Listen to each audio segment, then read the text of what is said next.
Mais je te dis que ça, c'est un problème de fille avec un besoin d'attention. J'ai déjà expliqué ça à plusieurs reprises. Quand une femme, elle accepte de date un mec, ou même de consacrer même ne serait-ce que le peu de son énergie à quelqu'un qui ne l'intéresse pas, c'est qu'elle a un problème d'attention. Parce que moi, je sais pas comment je vais sortir de moi mon pieu le matin, après une soirée, parce qu'un gars a dit, j'arrive dans 20 minutes, descends. Et moi aussi, comme je suis une chèvre, je viens d'enfiler moi mon ensemble comme ça. Ah oui, je t'aime beaucoup, tu sais, mais il faut que je te dise la vérité. Ça là, ça veut dire que tu respectes pas ton énergie. Parce que si tu respectais ton temps même, t'allais dire, mais attends, lui il se prend pour qui lui en fait? Gratuit comme ça, il se lève, je viens, et toi aussi t'es là. Il est certain, hein? Deuxième chose, deuxième date, je vais t'expliquer quelque chose qui est très sincère. Quand on regardait des films avant, et que l'homme y couchait avec la femme, il y avait même une longue histoire avant qu'on en arrive à coucher. Et on voyait comment il devait la marier, il devait faire ceci. Ça, c'était nos films de quand on grandissait. Vous, dans vos films-là, le film commence même par l'acte sexuel. Et comme le film commence par l'acte sexuel, tu démarres des épisodes d'Empire, c'est-à-dire que tu découvres en même temps que le film commence par là. On te met publicité pour te faire le truc du film, pour dire teaser du film. Dans le teaser même, il y a sexualité. C'est-à-dire que vous, votre génération, la vingtaine là, vos cerveaux sont remplis d'inconscience au sujet de la sexualité. Et c'est pas une question de deuxième fois il a mougou, parce qu'il aurait pu même la mougou la première fois, c'est pas le problème. Encore une fois, je vais être très trash, c'est pas ça le problème. Les femmes, elles pensent aussi, c'est aussi une fausse croyance de dire que oui, parce que je vais coucher avec la personne directement, ou je vais attendre 6 mois, il va me respecter. Mon cher, il y a des gens qui attendent le jour du mariage, ils couchent avec toi, après ils divorcent, ils disent je te renie, je te renie, je te renie. Donc ça ne veut rien dire. Tu comprends ce que je veux dire ou pas? Ça ne veut rien dire. Quand un garçon, il a dit que il s'est mis dans sa tête qu'il ne va rien faire avec toi, que ça soit dans 6 mois, que ça soit dans 1 an, que ça soit dans 2 ans, que ça soit maintenant, ça ne change rien. C'est une question de moralité qui est propre à la fille. Tu comprends? Ça veut dire que si la fille se sent inférieure parce que elle a des rapports sexuels le jour même avec une personne, c'est propre à elle. Il y a des femmes même, elles ont des rapports 2 ans après, elles se sentent quand même souillées parce qu'elles se disent que oui, j'aurais dû attendre le mariage. Donc tu vois, ça c'est une question de moralité. Tu vois ce que je veux dire? Et la moralité, elle est propre à l'éducation de tout un chacun, elle est propre à chaque personne en fait. Et la société aussi a une façon de définir la moralité. Mais par exemple, aux États-Unis, tu rencontres un mec qui te drague, le jour même il t'embrasse. Moi, un jour, il y a un gars qui m'a invité, quand j'étais à Atlanta, il m'a invité, c'était mon Uber, il m'a invité, moi je me suis dit, il veut me faire visiter un peu la ville. Ah, on va à une fête. Après, il veut m'embrasser, je dis, pardon, I'm African. Je dis, I'm African, please. Mais pour lui, c'était pas un truc de ouf, genre, de s'embrasser, de se galoche comme ça. Moi, c'est un truc de ouf, je sais même pas si tu te brosses les dents, tu viens, tu mets ta grosse langue dans ma bouche. C'est quoi ça? Donc du coup, c'est une question de moralité, parce que dans un autre pays ou dans un autre environnement, en fonction de ce que tu aurais reçu comme éducation, il y a des choses qui peuvent te choquer comme des choses qui peuvent pas se choquer. Il y a personne qui peut définir que une femme est une bonne femme parce qu'elle fait ça le premier jour, ou elle est une bonne femme parce qu'elle fait ça le dernier jour. Ça ne veut rien dire. Comme j'ai dit, t'as des mecs, ils se marient, et ils se marient, ils couchent avec la personne, et ensuite ils divorcent.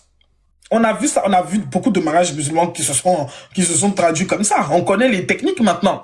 Donc ça ne veut rien dire. Et ça, je parle pour les femmes qui m'écoutent. La sexualité d'une femme est censée être entre ses mains.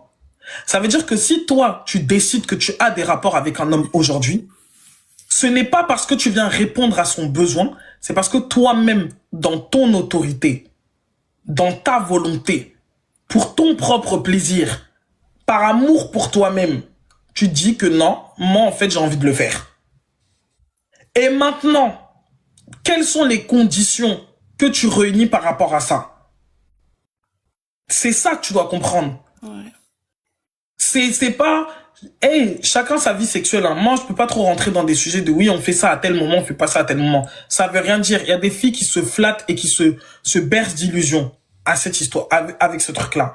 La question, c'est pas ça. Et moi-même, avant, j'étais quelqu'un qui critiquait et qui jugeait les filles qui passaient à la casserole le premier jour. Mais ça, c'est quand j'avais 20 ans que je faisais ça. Aujourd'hui, j'en ai 30 et je peux te dire que ma vision de la vie a complètement changé et a évolué. Et parce que j'ai vu des expériences, j'ai observé autour de moi que ça ne veut rien dire.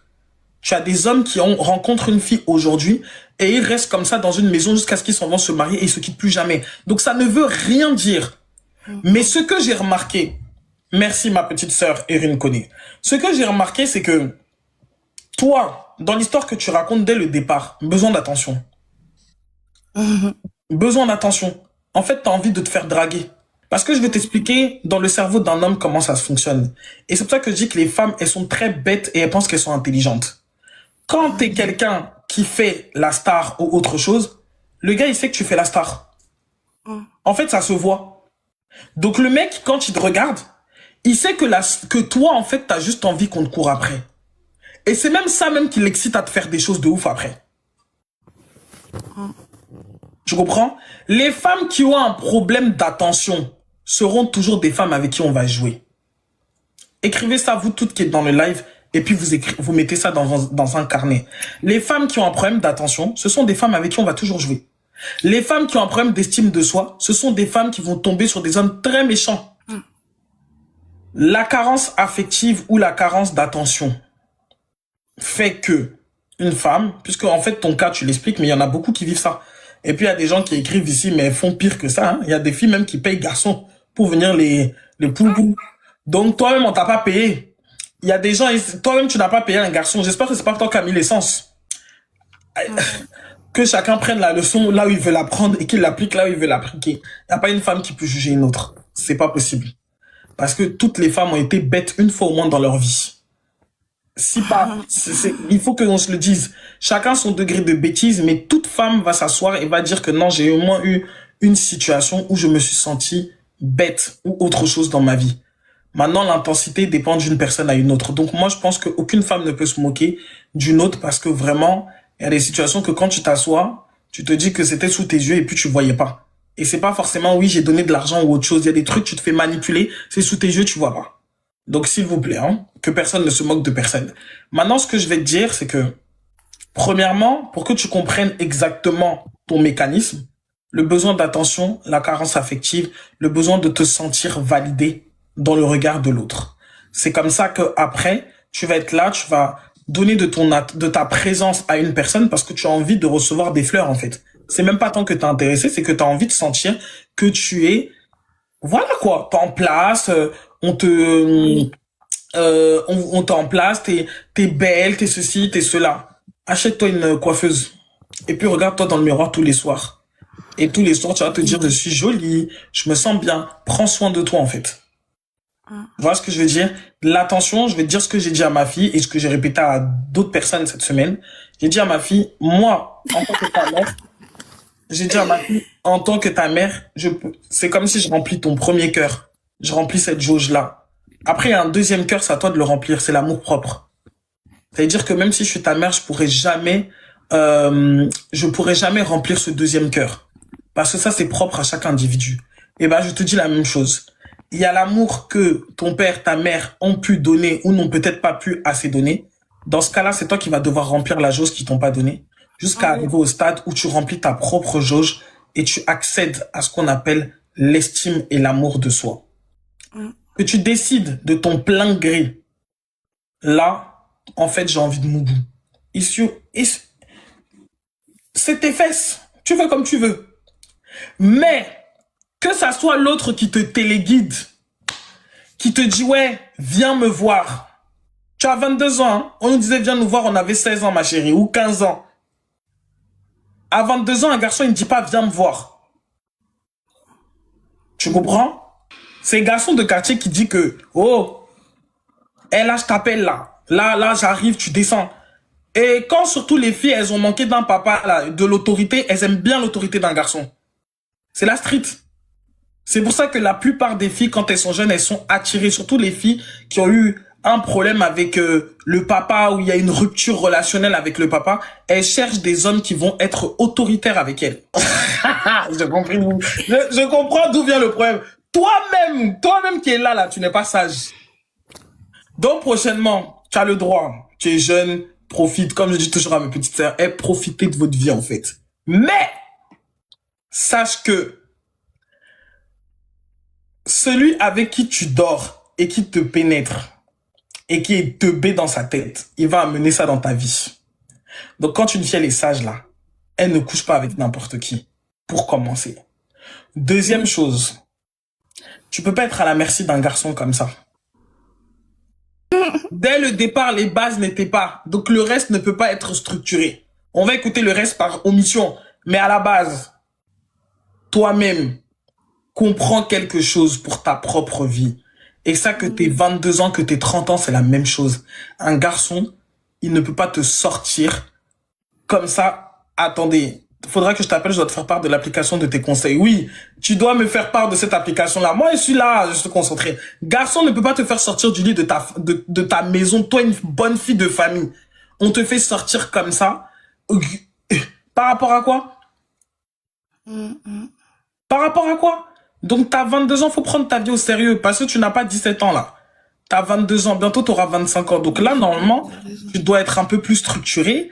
Tu dois t'attendre à ce qu'il y ait une forme de respect dans la manière de prendre contact avec toi.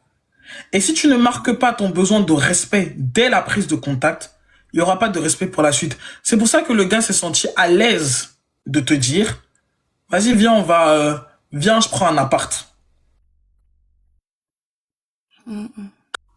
Tu vois ce que je veux dire? Donc, prochainement, quand quelqu'un va te parler, tu vois ce que j'insiste là? Tu vas être très à l'écoute de ça. Très attentif sur, ouais, non, mais non. Je me dis pas ça comme ça. Tu dois, dans ta posture, éduquer l'autre à te respecter à la hauteur de ce que tu penses mériter. Règle numéro 2. On parle moins, on écoute plus. Quand on n'a pas de structure, le travail permet d'avoir de la structure. Les gens sont pressés de dire, ouais, devenez indépendante, devenez indépendante, devenez indépendante. L'indépendance sans avoir l'éthique de travail, sans avoir la discipline, c'est une indépendance qui ne mène nulle part. Ton esprit, il est éparpillé. Il faut que tu te recentres sur toi, que tu t'asseyes et que tu trouves un sens à ta vie. Quand tu vas trouver un sens à ta vie, c'est pas tout le monde qui pourra partager ton lit, en fait. Tu comprends? C'est pour ça que je te dis, c'est pas le fait de partager son lit avec quelqu'un. Quand on est jeune comme toi, le corps chauffe. Il faut le mettre au travail. Mais si tu mets ton corps au travail, mets-le au travail avec quelqu'un qui t'apporte réellement quelque chose dans ta vie, que quand tu t'assois comme ça, tu peux sentir que non, au moins, tu grandis auprès de cette personne ou autre chose. Mais si c'est seulement des histoires rocambolesques qui tournent de long en large, mais c'est compliqué tout ça. C'est compliqué. Même écouter, c'est compliqué. Donc, du coup, il faut que tu concentres ton attention sur des choses qui sont valorisantes pour toi-même. Et puis surtout, il faut que tu travailles ton estime de soi. L'estime de soi commence par le fait déjà de s'intéresser à sa propre personne. Quand tu t'intéresses à ta propre personne, tu apprends à te découvrir, tu apprends à te comprendre, tu apprends tes fonctionnements. Tu n'es pas juste là à utiliser le développement personnel pour régler des choses. Tu rentres dans un développement intérieur. Qui je suis? Qu'est-ce que j'aime vraiment? Qu'est-ce qui me convient? Où est-ce que je vais? C'est quoi mon objectif? J'ai entendu. On a des rapports. Les rapports sexuels, c'est pour les gens matures. Et quand je dis mature, ça veut pas dire, oh non, faut avoir 50 ans. Non. Je dis mature dans la mesure où tu as mûri qui tu es. Sinon, ça va t'emmener à avoir des relations avec tout et n'importe quoi. Et une seule relation peut te détruire. Parce que je trouve qu'on n'en parle pas assez à votre génération-là. Une seule relation peut te détruire. C'est-à-dire, tu peux être là, avec toute l'énergie que tu as, toute ta petite beauté là, tu tombes sur quelqu'un, un bon petit initié. Il tourne avec ton cerveau comme il se doit. Et c'est fini.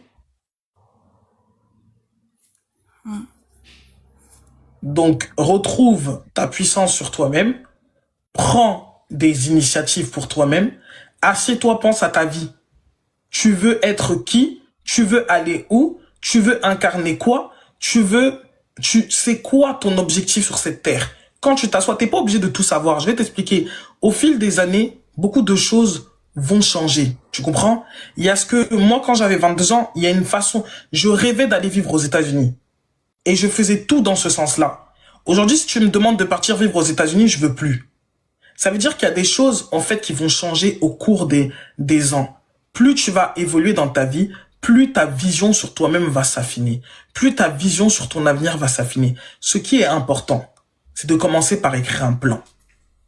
Et ce plan-là, il faut avoir simplement l'ouverture de conscience pour te dire que je peux former quelque chose, mais finalement, je propose, l'homme forme des projets, mais c'est Dieu qui les valide, c'est Dieu qui les dispose. Tu comprends? C'est-à-dire que tu peux vouloir quelque chose et finalement, c'est pas dans cette direction-là que tu te retrouveras. Mais quoi qu'il en soit, si tu es consciente de toi-même, tu sauras toujours dans quelle direction tu dois te trouver et où tu dois aller. Là, en tant qu'une petite sœur, quand je t'écoute, il n'y a pas de sens dans ta vie. Tu sais pas pourquoi tu te lèves le matin et tu sais pas pourquoi tu dors.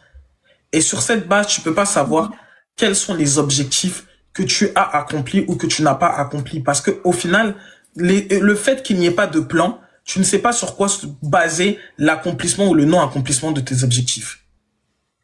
Tu comprends? C'est-à-dire qu'il faut que tu t'asseyes comme ça, vraiment, surtout là, avant le 21 décembre, c'est le meilleur moment pour s'asseoir et prendre des décisions pour sa vie. Tu te dis, moi, qu'est-ce que je veux devenir? Quand tu fermes les yeux, médite et prie pour ça. Il y a une chose que les gens ne font pas. Et ça, c'est un conseil que je peux te donner parce que à ton même âge là que tu vois, j'avais prié pour mon premier projet, pour ma première, l'entreprise Jelly. C'est à cet âge-là, en fait, que j'ai lancé ça.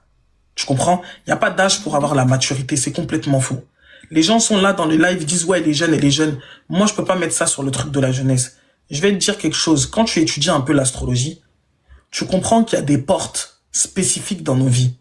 Et que si tu as raté une porte peut-être à 25 ans, peut-être que la même porte se reproduira dans ta vie à 45 ans. Tu vas attendre 45 ans pour vivre ce que tu pouvais vivre à 25 ans?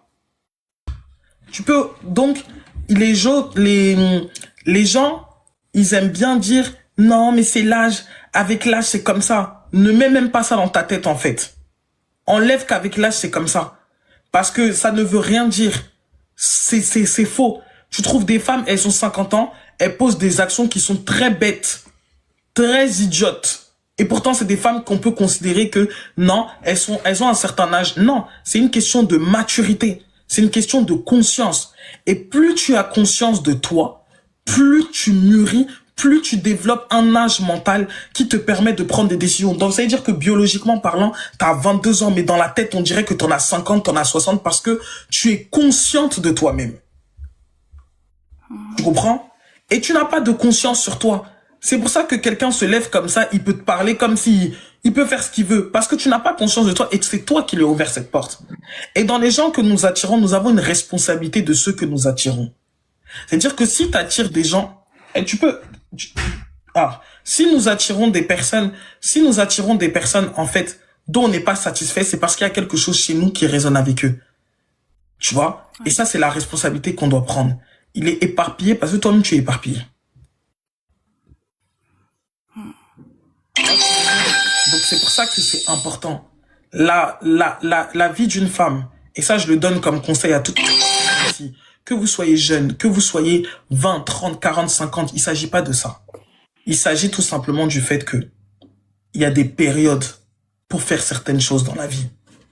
Et si tu as raté cette période, tu n'es pas sûr que dans cette vie, la même période va se présenter. Et ça, on n'en parle jamais, en fait. Et le piège de cette génération, c'est de vous dire que vous êtes jeune. Le piège de cette génération, c'est de vous dire que oui, ne vous inquiétez pas, vous avez toute la vie devant vous. Tu n'as rien la vie devant toi, en fait. Tu n'as rien la vie devant toi. Tu vas te lever un matin, tu auras 30 ans. Tu vas fermer tes yeux, tu vas te lever, tu auras 40 ans. Tu vas encore fermer tes yeux, tu vas te lever, tu auras 50 ans. Et quand on va te dire que tu avais eu 22 ans et que l'occasion t'avait été donnée de faire telle ou telle chose, tu vas te poser des questions. Moi, en tant qu'une femme, j'estime que moi, j'étais une jeune mère, j'ai eu ma fille à 17 ans. Et j'ai toujours conseillé la même chose. Ah, ça s'est coupé.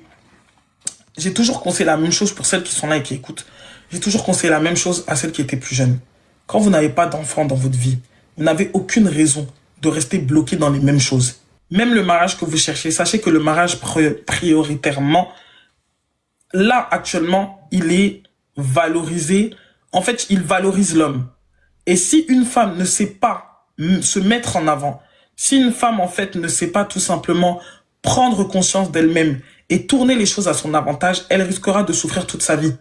Parce que vous avez été éduqués pour être au service d'eux. Et vous avez été éduqués pour être disponibles pour. Donc c'est très important de comprendre que nous avons des étapes pour notre vie. Il y a un temps où tu te construis, il y a un temps où tu fécondes, il y a un temps où tu construis ton ménage, il y a un temps où tu fais ceci, il y a un temps où tu fais cela. À chaque temps, à chaque cycle, prenez tout ce que vous avez à apprendre dans ce cycle. Et si vous êtes jeune, que vous avez dans la vingtaine ou autre chose, il faut pas avoir honte d'aller reprendre des études. Et il ne faut pas avoir honte de quitter la France et d'aller essayer votre vie, d'être fille au père ou autre chose dans d'autres pays. La vie que vous voyez là, la vingtaine, elle est faite pour se construire. Elle n'est pas faite pour attendre que le ciel traverse notre nez, nous passe ou... Non, non, non. À cet âge-là, on se construit. Donc les histoires que vous aimez, les garçons, jusqu'à vous oubliez là, faites très attention. Parce que la différence il y a entre les femmes et les hommes, c'est que l'homme, il sait au fond de lui qu'il devra s'en sortir pour avoir une famille ou autre chose. C'est ça que vous oubliez.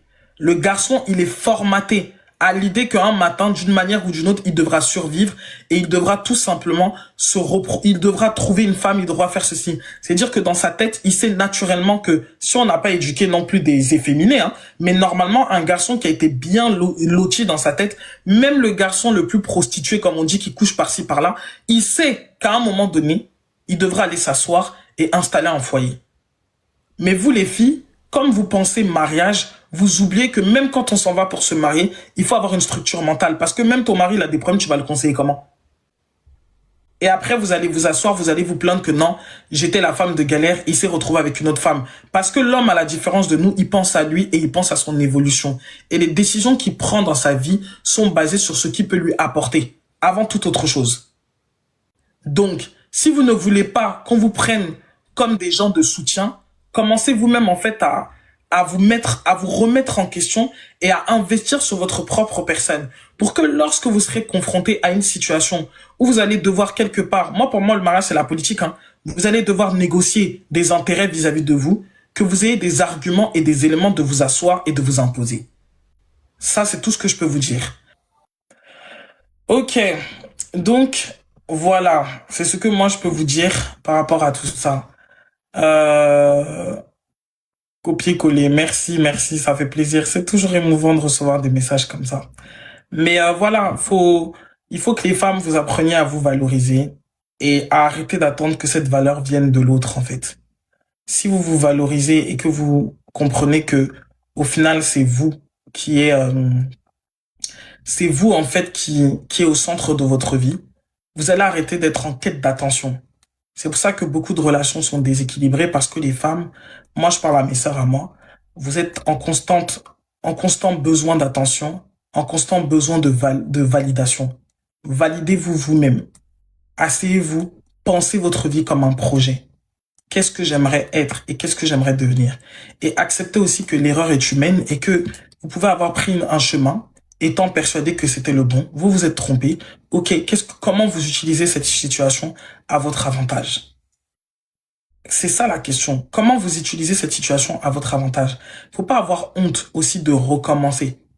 Même les femmes qui m'écoutent, parce qu'on parle souvent des jeunes filles, vous avez eu des enfants. N'ayez pas honte de recommencer en fait. N'ayez pas honte d'augmenter votre valeur à vos propres yeux. C'est pas la valeur aux yeux de qui que ce soit. C'est votre valeur à vos propres yeux. Est-ce que vous pouvez vous asseoir? Tout à l'heure, j'étais en train de méditer sur ce sujet et ça m'a poussé en fait à beaucoup libérer des émotions qui étaient encore bloquées au niveau de mon cœur parce que chaque jour, on en apprend sur soi-même. Il faut se questionner. Est-ce que vous êtes heureux ou heureuse dans votre vie? C'est ça la question. Et si vous ne l'êtes pas, quelles sont les zones d'insatisfaction? Et à partir de là, vous vous asseyez et vous vous demandez à quel moment je suis tombé, de quelle manière je suis tombé et qu'est-ce que je peux en apprendre de cette situation. Et n'ayez pas honte. Vous n'êtes pas en concurrence avec qui que ce soit. Vous savez, l'autre fois, j'étais très enthousiaste. J'étais à fond. J'étais venu ici vous annoncer. Je vous ai dit, ouais, c'est bon, j'ai trouvé le local que je voulais. Le jour où on m'a appelé pour venir signer, je n'avais plus envie. Mon corps, il est devenu lourd. Je n'avais plus envie. J'aurais pu dire que je n'en parle pas, que ou je sais pas quoi. Les gens, qu'est-ce qu'ils vont dire ou autre chose. Je n'en avais plus envie. Et puis, j'ai laissé tomber. J'ai dit, oh non, finalement, j'ai plus envie. J'ai manifesté ce que je voulais. Et à la dernière minute, j'ai compris que tout ça, c'était lié à une version de moi qui avait besoin de se prouver encore des choses. Qui avait besoin encore, même si je ne m'en rendais pas compte, j'ai compris en fait que j'avais besoin de me prouver des choses. Donc à la dernière minute, le jour où j'avais le rendez-vous, j'ai dit, ah finalement, je me désiste. Et je renonce. Parce que en fait, je me rends compte que j'ai pas vraiment envie de ça. Et que la seule raison qui me motive de faire ça, c'est parce que je pense simplement à la mission de vie, à la mission de vie, à la mission de vie. Qu'en est-il de ma propre personne? Et ça, c'est une chose que ces derniers temps, je vous assure, j'ai beaucoup travaillé sur ça. Même dans ma relation, genre avec ma fille, dans la relation avec mon homme, dans la relation avec ma mère, avec ma famille. Il y a des choses, je vais vous donner une leçon que j'ai appliquée pour moi-même. N'ayez pas honte d'abandonner. Parce que on est dans une société qui nous pousse toujours à vouloir se maintenir, même quand nous n'en avons plus envie. Nous ne sommes pas en mesure de dire que ça, je veux plus. N'ayez pas honte d'abandonner. Et même si vous traversez une situation qui est difficile, il y a deux dimensions dans l'abandon. Il y a le fait de s'abandonner soi-même à Dieu et il y a le fait d'abandonner une chose à Dieu. Et quand je dis abandonner, ça ne veut pas dire prendre la chose et aller la déposer n'importe où. C'est dire, je n'ai pas le pouvoir sur cette situation. Et je suis arrivé à une conscience où à un niveau de conscience où j'ai compris que beaucoup de gens allaient me dire, je suis contrôlant, je suis contrôlante. Vous n'êtes rien contrôlant. Vous n'êtes rien contrôlant. Je vais vous dire quelque chose, c'est une illusion le contrôle. Et c'est une illusion qui vous enferme. Et c'est justement parce que c'est une illusion que vous n'arrivez jamais à la satisfaction par rapport en fait au contrôle. Personne n'est contrôlant. Les gens ont l'illusion de contrôler les choses. Personne n'est contrôlant. C'est-à-dire que même le téléphone que je pense que je manipule ici comme je le veux, à l'instant T, il peut exploser et tout peut s'arrêter. Personne ne contrôle quoi que ce soit.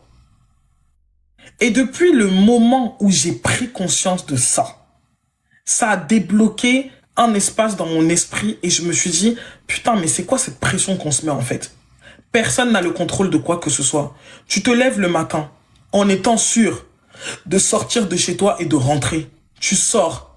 Il suffit que tu sois à un endroit où c'est le mauvais endroit, comme on dit, le jour du malheur pour toi et tu ne rentres plus jamais chez toi. Personne n'a le contrôle. Le contrôle est une illusion qui nous enferme. Cela veut donc dire que si le contrôle est une illusion qui nous enferme, alors nous devons sortir de cette illusion et être capable, face à une situation qui nous a dépassés, de dire « Je suis dépassé par cette situation.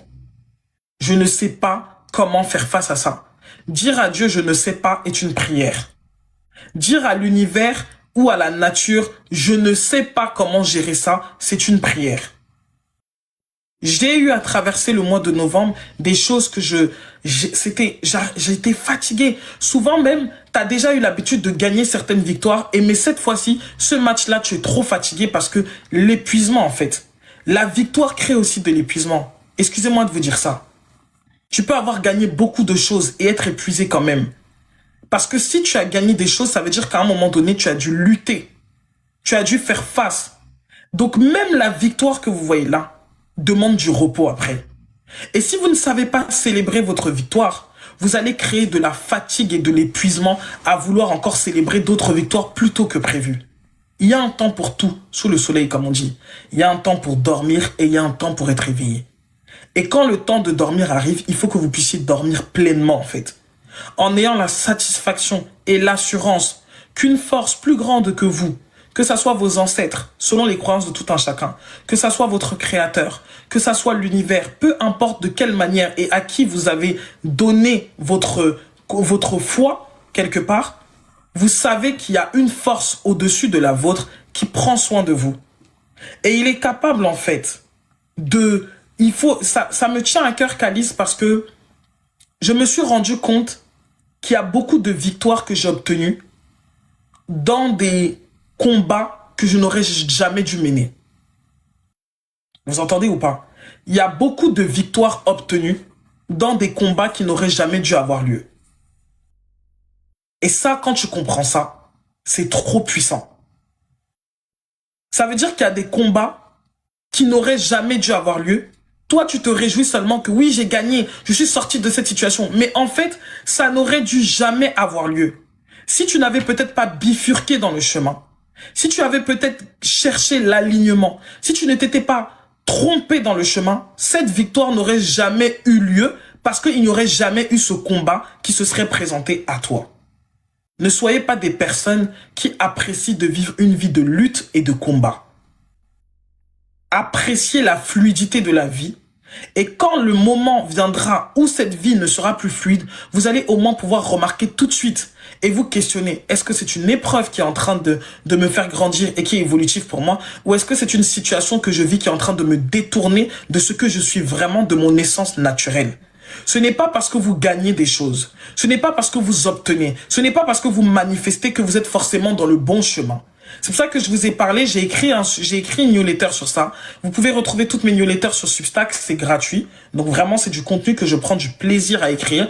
Et j'ai écrit à ce sujet. J'ai dit, l'ego est capable de tente constamment, de mettre l'âme à son propre service.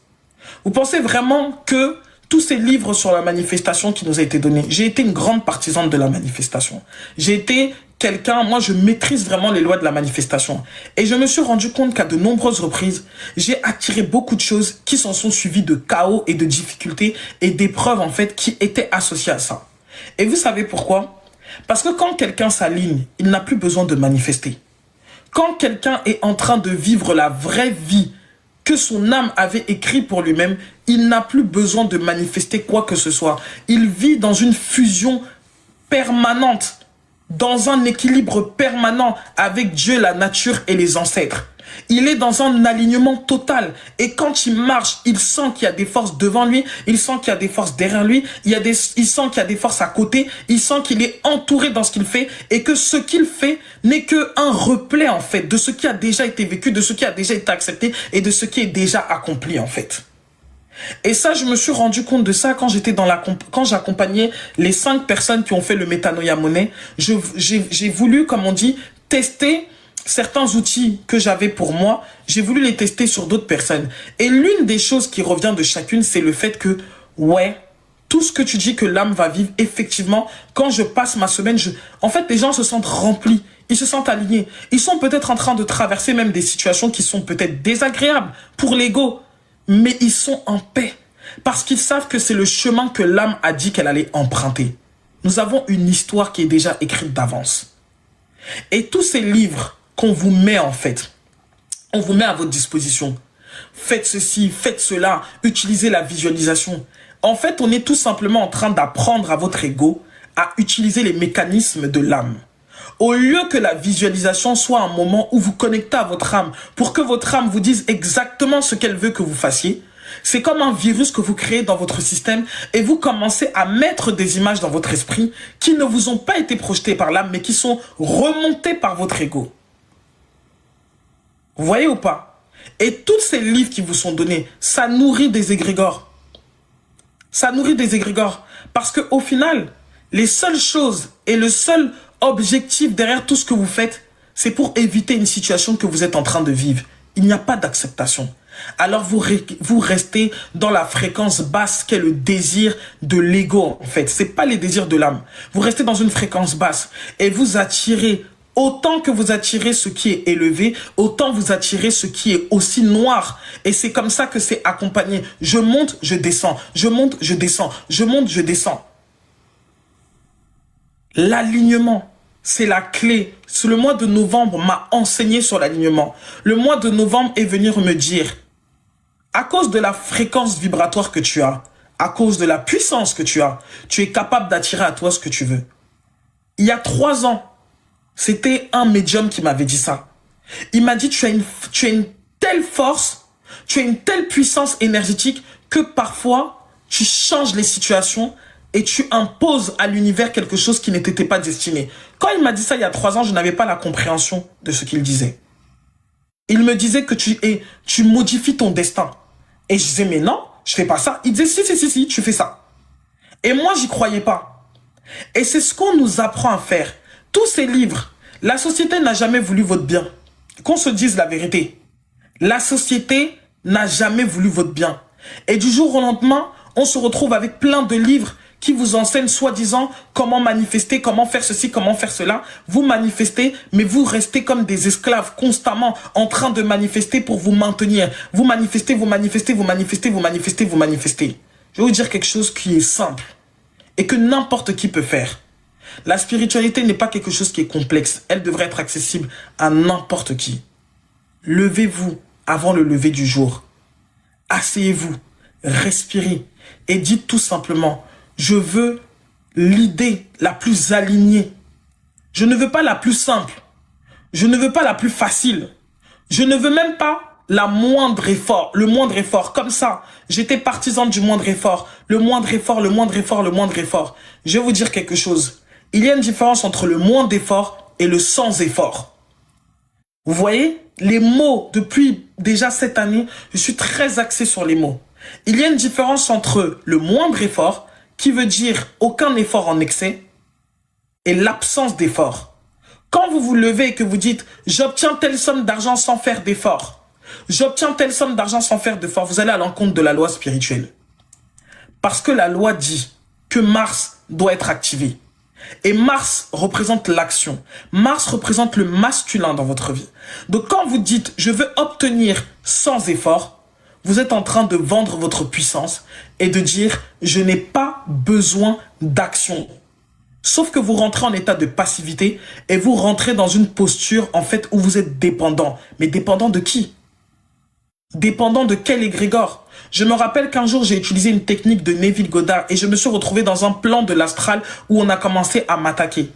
Et je me rappelle à cette période-là, je me disais, mais c'est bizarre ces trucs-là. Tu commences à... Tu me répètes l'exercice. Mais vous êtes combien en fait à répéter cet exercice? Nous sommes tous différents.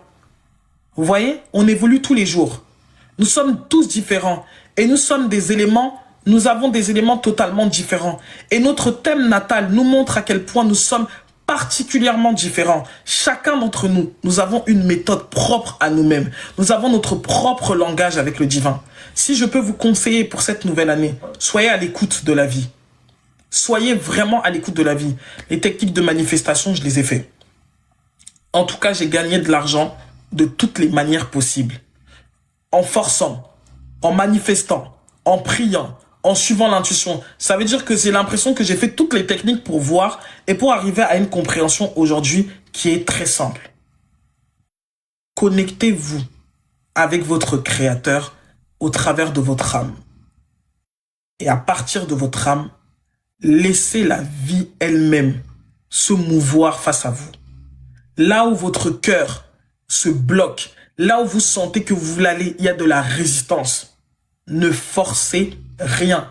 Ce qui est aligné ne demande jamais de résistance. Et ce qui est aligné, si vous n'êtes pas préparé à le faire, vous verrez qu'une leçon, vous allez tomber sur un enseignement, vous allez tomber sur quelque chose qui va venir vous débloquer et après vous allez continuer le chemin. On ne devrait pas avoir à réfléchir en ce qui concerne le chemin que nous sommes censés emprunter sur cette terre.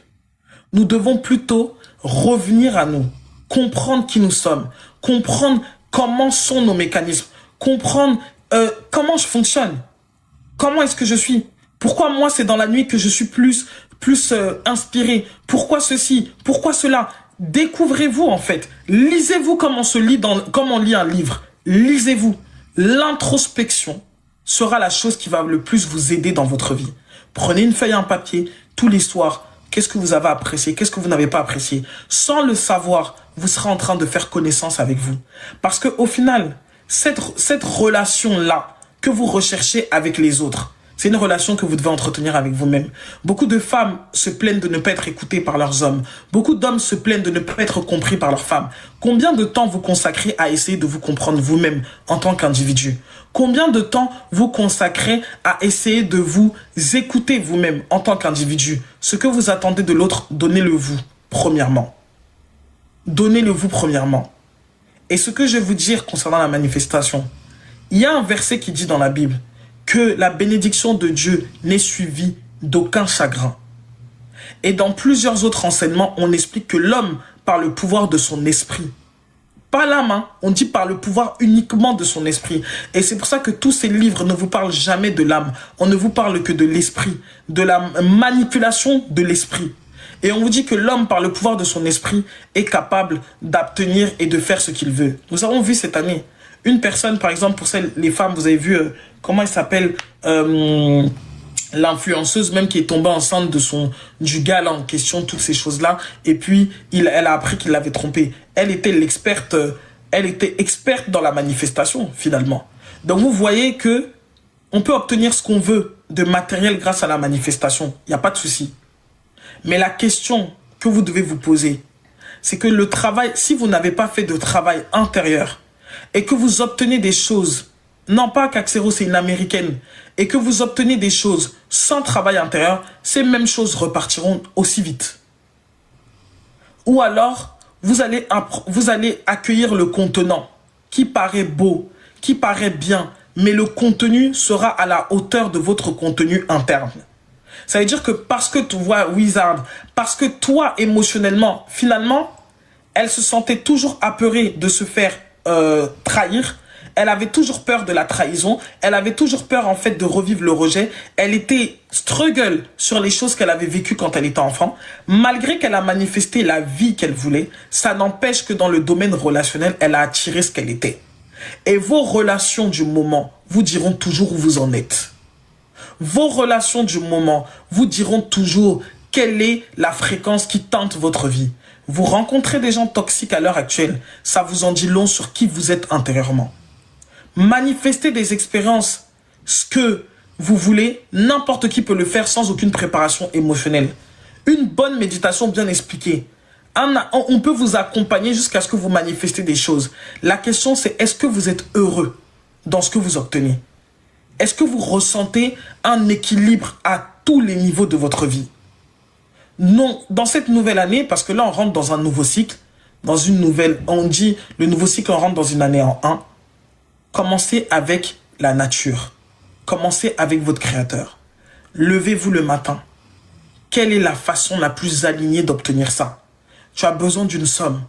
Quelle est la manière la plus alignée? Utilisez bien le terme aligné. Ne dites pas sans effort. Parce que sans effort vous met en état d'inertie. Sans effort vous met en état de zéro en fait. Quand on dit sans effort, ça veut dire que vous faites taire le feu. Vous voyez ou pas? Vous faites taire votre feu et on ne se rend pas compte de ça. Donc ce n'est pas sans effort.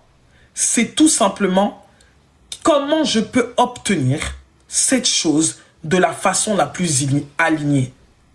Et cette chose n'est pas ce qu'il y a de mieux pour moi, que la chose la plus, comment on appelle ça, que son substitut divin arrive à moi. Comment je peux obtenir cette somme? Là, par exemple, j'étais là, j'avais plus d'idées. Je savais plus ce que j'allais faire. Je me suis assise 2 jours et j'ai dit, moi, j'ai envie de gagner tant tous les mois. Et ensuite, j'ai dit, il faut se sentir à l'aise. J'ai dit, pardon, je veux plus trop travailler, je veux plus trop mettre de l'énergie comme je le faisais avant. J'ai envie d'avoir de l'équilibre pour ma vie personnelle, en fait. C'est comme ça que je me suis levé. Il était 4 heures du matin. Les prières de 4 heures du matin sont très puissantes, les amis. Se lever entre 3 heures et 4 heures et méditer à ce moment-là, c'est très puissant. Les réponses arrivent très rapidement. Ou méditer dans les moments planétaires où c'est Mercure qui domine l'heure. Cherchez les heures magiques et méditez dans les moments où c'est Mercure qui domine l'heure. Vous aurez des réponses rapides en rêve ou en enseignement ou autre chose. Donc j'ai commencé à suivre ça. J'ai médité à des heures, les heures de Mars, les heures de Mercure dans la nuit. Et vraiment, le lendemain, j'ai eu 2 idées qui m'ont été données. Et les 2 idées, quand je faisais le compte, sont arrivées exactement à la somme que je voulais atteindre tous les mois.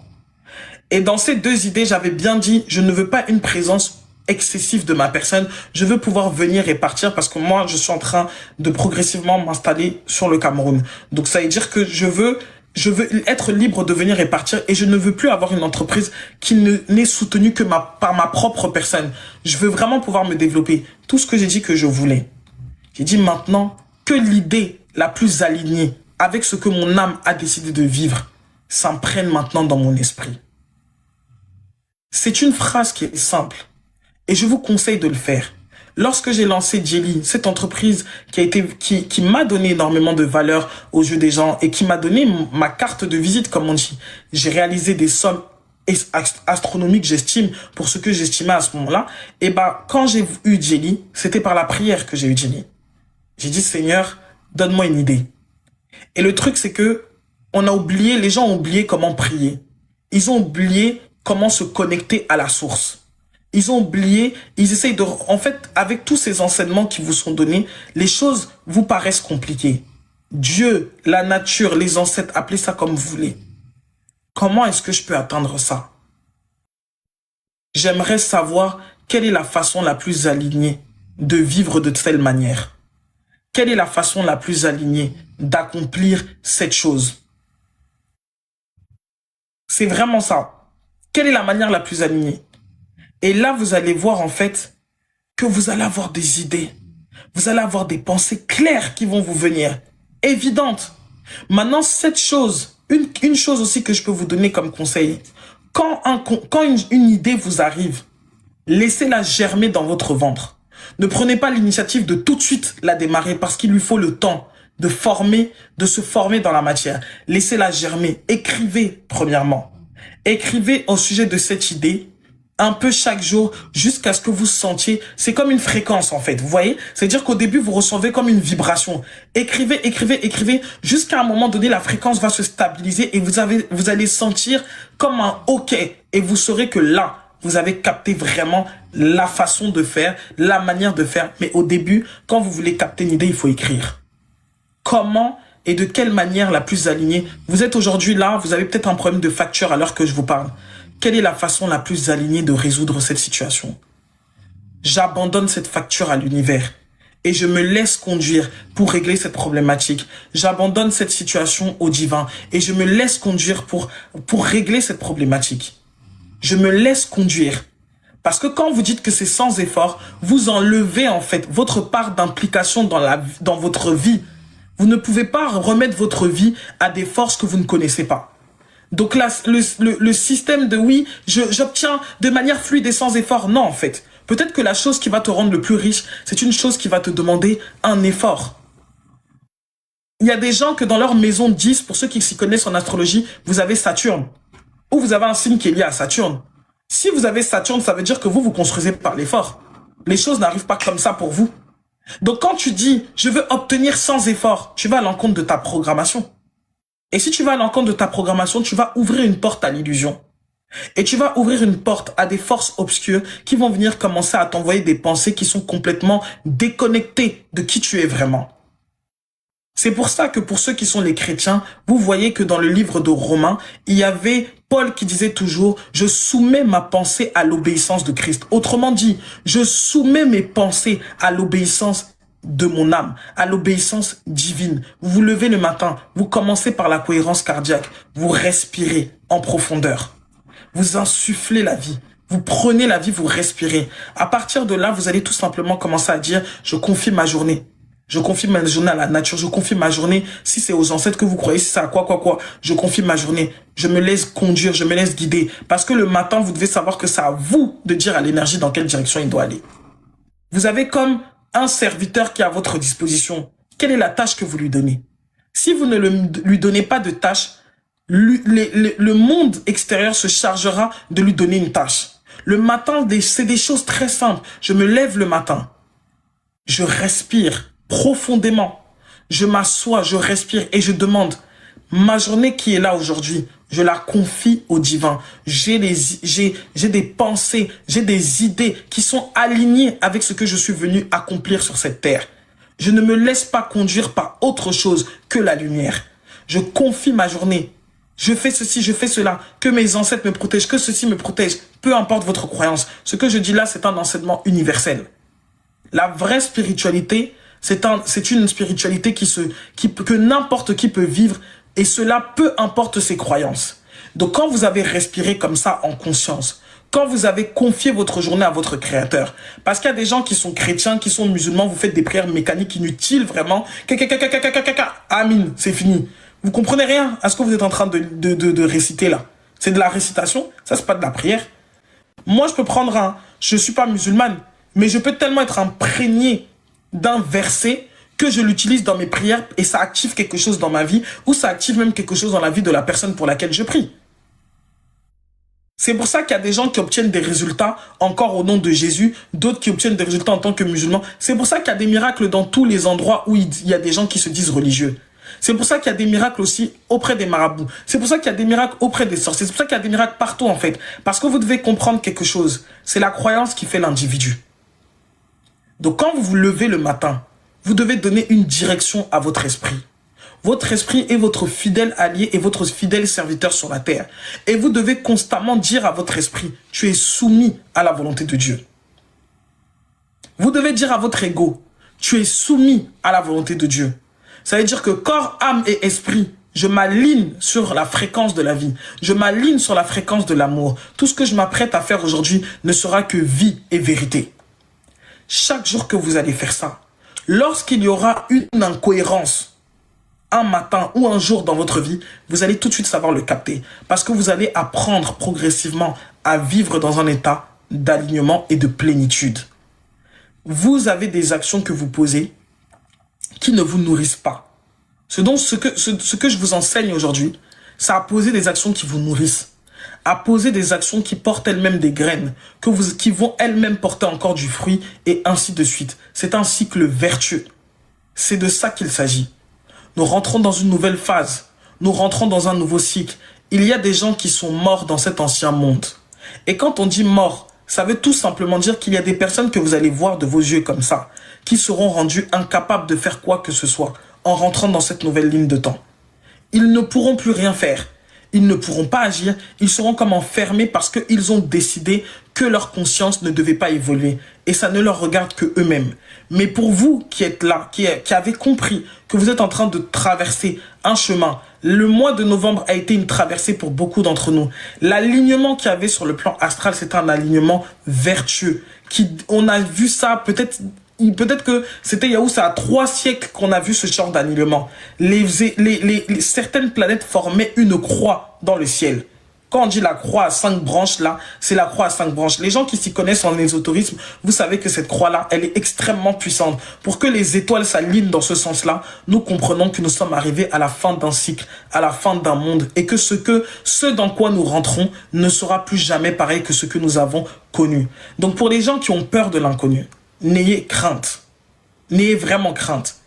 La seule chose que vous avez à faire, c'est de vous connecter sur le plan divin. Le matin, vous commencez votre journée comme ça. Et le soir, prenez le temps d'introspecter. Votre journée, qu'est-ce que vous avez appris? Qu'est-ce que vous avez envie d'écrire sur votre journée? Tenez un journal. Ça ne veut pas dire que vous allez écrire tous les jours, mais au moins au début, jusqu'à ce que vous ayez fait la rencontre de vous-même, tenez un journal. Soyez passionné par votre propre personne, passionné par votre propre vie. On vous dit d'être passionné par des choses, je vous demande d'être passionné par votre propre vie. Étudiez-vous comme si vous étiez en train d'étudier un dossier super spécial, le dossier de votre vie en fait. Vous voyez comment vous allez passer un examen? Étudiez votre vie comme un examen que vous allez passer parce que vous avez toutes les clés en vous qui vous permettent de débloquer votre puissance. Il n'y a pas 50 000, nous ne sommes plus à une étape de l'humanité où les gens vont faire trop d'initiation ou je sais pas quoi. Les gens essayent de mentir. Ils essayent de rendre les choses simples compliquées pour que vous puissiez tout simplement tomber dans des pièges et tomber dans la dépendance des maîtres. La Terre actuellement se trouve dans ce qu'on appelle sa propre maison 8. Vous comprenez? La Terre elle-même est dans sa propre maison 8, qui est une maison de transformation, qui est une maison de mort, qui est une maison de renaissance, qui est une maison aussi, pour celui qui saura se transformer, il extirpera l'abondance. La maison 8 détient les richesses cachées.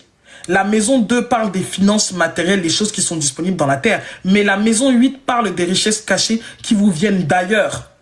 Donc c'est une époque qui est liée à la spiritualité. Et nous ne sommes plus dans un temps où chacun va aller chercher un maître. Il n'y a plus de maître en fait. Je vous dis ça aujourd'hui. Il n'y a plus de maître. Les gens, ce sont des maîtres ponctuels. Je viens comme là tout de suite maintenant, je suis un maître pour vous. Mais quand le live va s'arrêter, vous continuerez à acquérir en fait votre propre maîtrise. Nous sommes dans une phase où la Terre, où l'humanité a besoin d'accéder à sa propre autonomie. Vous êtes dans l'autonomie et tous ceux qui ne voudront pas accepter de rentrer dans leur propre autonomie seront dominés par les autres. Et c'est pour ça aussi que nous sommes aussi dans un moment, ça je l'ai écrit, j'ai écrit cette prophétie-là, je l'ai mise sur Substack pour ceux qui voudront aller lire. Nous sommes dans un moment de l'humanité actuellement où, comme la terre est dans sa maison 8, la terre s'est ouverte. Et tous ceux qui cherchaient la rédemption ont pu revenir sur cette terre. C'est pour ça que là, nous avons des ancêtres, sur la terre, nous avons des revenants, nous avons des anciens, mais nous avons aussi des gens qui viennent de terres plus basses. Nous avons des gens qui viennent de mondes très particuliers. Ils viennent sur cette terre, c'est-à-dire que eux, ils arrivent comme ça, vous les voyez, ils sont malveillants. Mais parce qu'à la base, leur âme était déjà dans un environnement très toxique. Ne pensez pas qu'il n'y a que la terre. Les gens qui sont éveillés spirituellement savent que la terre, ce n'est qu'une planète parmi tant d'autres. Il y a des gens qui viennent de la 2e dimension et qui sont venus habiter avec nous ici dans la matière. Donc là, c'est la nuit. Comme on dit, la terre, là, dans ce dans quoi nous nous trouvons, la nuit noire. Nous sommes dans la nuit noire de l'humanité. La nuit noire de l'âme pour l'humanité tout entière. Donc on trouve tout. Et les démons, et les bons, et les gentils. Il y a des gens qui sortent des ténèbres. Il y a des gens qui étaient dans des terres qui étaient inférieures à la nôtre. Donc ces gens-là reviennent. Parce que le sol s'est ouvert et qu'on est dans la maison 8 qui est liée aussi au karma. Donc quand on dit le karma, ça veut dire que chacun a le droit de venir retenter, comme on dit, sa chance. Et c'est pour ça que c'est dans cette époque, dans ce moment bien précis, que vous allez rencontrer, j'ai écrit ça, de ce qu'on appelle des jumeaux maléfiques en fait. C'est pour ça que c'est le moment où ça explose. On ne fait que parler de oui, les pervers narcissiques, les personnes toxiques, nanani nanana. Il faut savoir que c'est depuis 2012 que nous sommes rentrés dans cette ère. Faites le calcul, vous avez aujourd'hui des technologies qui vous permettent de le faire. Allez faire les calculs. Vous allez sur ChatGPT où vous faites un calcul très simple. Vous regardez. Nous sommes rentrés dans cette période en 2012. Quand on a dit que c'était la fin du monde en 2012, c'était dans cette période que nous rentrions. Donc la Terre, elle est plongée dans les eaux de la matrice. Et c'est pour ça que dans ce moment aussi précis, on appelle beaucoup le féminin sacré, beaucoup des énergies féminines, on demande aux femmes de se réveiller parce qu'en fait, c'est elles qui sont les détentrices de l'eau en fait. Donc c'est à elles de se réveiller pour influencer l'eau dans une autre direction. Il n'y aura personne qui va venir vous sauver. Jésus ne reviendra pas. Il est déjà revenu tellement de fois que vraiment, je ne sais pas. Jésus ne reviendra pas. Ceux qui veulent s'éveiller, ils s'éveillent. En tout cas, il ne reviendra pas tel que l'Église a dit qu'il allait revenir. La conscience christique est déjà sur la terre. D'accord? Et quand on parle de conscience christique, on ne parle pas de l'Église de Jésus-Christ inventée par les catholiques. On parle de la conscience, donc la conscience éveillée qui divinise l'homme. Autrement dit, chez les Congolais, le Muntu. La conscience, vraiment, quand l'homme arrive à un stade où il est soit sorcier, soit magicien, ça veut dire qu'il reprend la pleine possession de ses capacités extrasensorielles. Nous sommes dans cette époque. Et cette époque a été prédite aussi quand vous lisez la Bible, on dit que dans Osée, dans les derniers temps, les anciens, les ceci, les cela. Quand on parle de ces derniers temps, on parle de cette époque parce que le moment où on était, à cette période-là, on était dans l'ère du poisson. Ça veut dire que là, on est vraiment passé, on est dans le début, les prémices, on n'est pas dans le commencement, on est dans les prémices de l'ère du Verseau. Et quand il disait dans les derniers temps, il parlait de cette traversée de notre génération-là, qui nous sommes une génération de transit. Et nous qui sommes là, vivants actuellement, nous sommes la génération de transit. Ça veut dire que nous sommes venus ici nous incarner dans cette période où la Terre est dans sa maison 8 pour effectuer la transition entre l'ère qui a précédé, qui était la phase de la maison. On a eu la Terre avant 2012, elle était dans la maison 7. Dans la maison 7, on a connu les alliances, on a connu toutes ces choses-là. On a connu les grandes... comment on appelle ça? On a connu les grandes alliances internationales. On a connu la colonisation dans cette période-là. Toutes ces choses-là, ce sont les vestiges matériels de ce qui était quand nous étions dans cette époque. Là, nous sommes dans la maison 8. Et dans cette maison, la personne qui ne sait pas nager va perdre son souffle. C'est pour ça que tous ceux qui n'ont pas de conscience là, il y a beaucoup de gens qui se haissent, il y a beaucoup de gens qui pètent les plombs. Leur cerveau, il lâche. Parce que la fréquence vibratoire de cette terre-là est en train d'augmenter et ça devient pathogène pour tous ceux qui n'ont pas de conscience. Vous comprenez? Ça devient pathogène. Ah, je ne savais pas que Kalala, il disait ça. Ça devient pathogène. Donc, pour tous ceux qui sont spirituels, c'est votre temps. Vous avez rêvé de ce moment. Et il y en a beaucoup que vous avez vécu dans des époques où on vous a consumé, on vous a brûlé, on vous a empêché finalement de finaliser votre cheminement. On vous a empêché d'accomplir. C'est comme c'est des trahisons de mission. Ça veut dire que vous étiez en mission et on est venu empêcher ça. Vous êtes revenu pour finaliser ce que vous aviez commencé dans une autre vie. Et c'est aussi comme ça que vous pouvez regarder que beaucoup d'enfants que vous voyez là, ils sont déjà éveillés. Et les systèmes que nous connaissons vont s'effondrer. L'école que vous voyez là, ça va s'effondrer complètement. Et c'est déjà en train de s'effondrer. Parce que les enfants ne tiennent plus dans cet enfermement mental, en fait. On ne peut plus venir corrompre ces types d'âmes. Ce n'est pas possible. Vous voyez? C'est pour ça que maintenant, on n'est plus sur la manipulation, elle est même plus sur Internet, elle est même plus à l'école ou autre chose. Maintenant, la manipulation, on essaye de les faire tomber dans des formes de dépendance et dans des consentements